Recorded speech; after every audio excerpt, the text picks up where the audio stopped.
प्रभु यीशु मसीह की जय। बड़े हर्ष के साथ आप सबको फिर से अभिवादन करते हैं।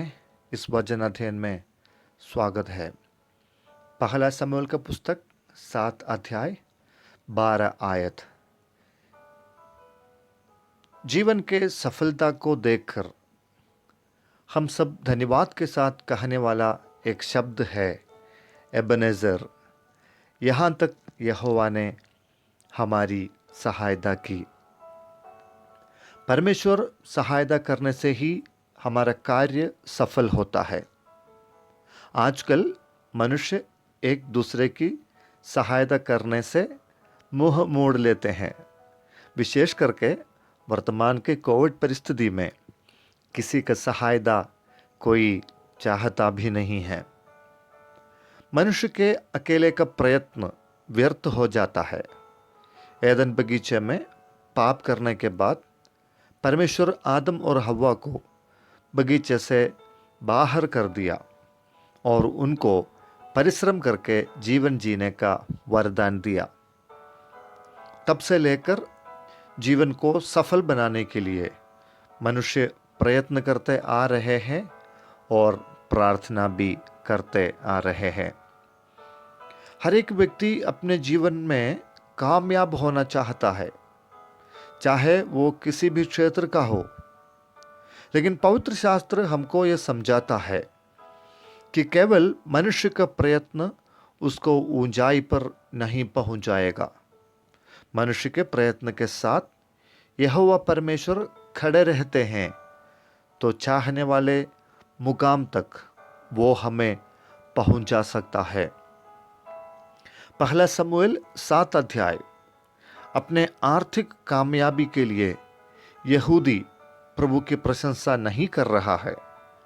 एक देश के विरोध में उठने वाले शत्रु के षड्यंत्र को परमेश्वर असफल बनाया। सारी इस्राएल में खौफ और घबराहट का माहौल छाया हुआ है। बार बार जीवन में आने वाले परेशानियों से सब थक चुके हैं और एक कदम भी आगे बढ़ने का हिम्मत किसी में भी बिल्कुल नहीं बचा। शत्रु की सेना उन पर चढ़ाई कर रहे हैं। अपने सामर्थ्य से वे कुछ नहीं कर पाया। तब उन सब के मन यहोवा की ओर उठा। प्रभु के दास शमूएल से गुजारिश कर रहे हैं कि वो उनके छुटकारा के लिए प्रार्थना करना बंद ना करे। उस प्रार्थना के फलस्वरूप में परमेश्वर अपने लोगों के लिए युद्ध लड़ा। बादल के बड़े गरज फिलिस्तियों को घबरा दिया और हरा भी दिया। एक तरफ प्रार्थना की सामर्थ, दूसरी तरफ शत्रु का खौफ। इनमें से ताकतवर कौन सा है? आज मुझे सुनने वाला प्रियो, आपका जीवन शायद इस प्रकार के हालातों से होकर गुजर रहा होगा। ललकारने वाले आपको चारों ओर से घेर रखा होगा, लेकिन प्रार्थना का सामर्थ आपको यह कहने के लिए सशक्त बनाएगा, एबेनेज़र।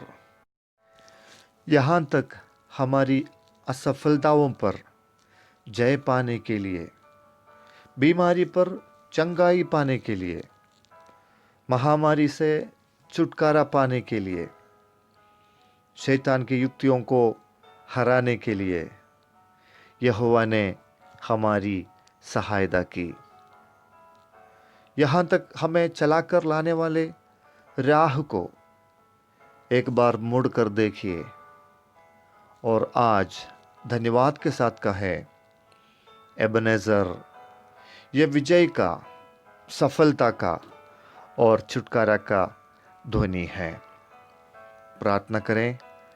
सामर्थी अनुग्रहकारी पिता, सुबह का वेला में हमें सशक्त करने वाला आपका पवित्र वचन के लिए धन्यवाद।